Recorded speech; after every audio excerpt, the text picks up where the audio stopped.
Syedaralun megang pertama menyambut bulan Ramadan tahun ini pada Minggu 10 Maret 2024, harga daging di pasar musiman Jalan Bekas Kereta Api Biren dijual Rp180.000 per kilogram. Begitu juga harga daging di Kedai Pesangan Kota Blang maupun Gandapura.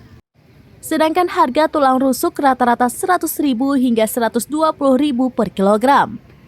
Para pedagang berjualan di pasar dadakan Jalan Bekas Kereta Api Biren sejak dini hari mulai memenuhi lapak pedagang musiman. Ada puluhan pedagang yang berjualan daging di hari pertama. Selain jualan daging, juga para pedagang ikan, udang, lauk pauk maupun bumbu masak juga memenuhi kawasan tersebut.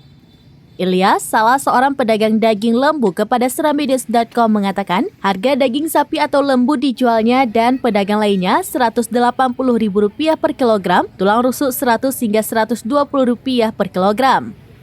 Harga isi dalam seperti hati Rp180.000, tulang biasa Rp100.000 per kilogram.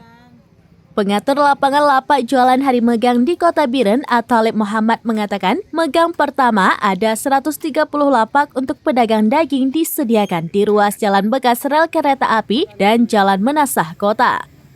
Megang pertama pada Minggu 10 Maret 2024 ada sebanyak 60 lapak ditempati penjual daging musiman. Megang kedua pada Senin 11 Maret 2024 biasanya semakin ramai lagi sesuai kondisi esok hari. Dari Biren, Yusmandin Idris, Serambinews.com. Download Tribun X sekarang, menghadirkan lokal menjadi Indonesia.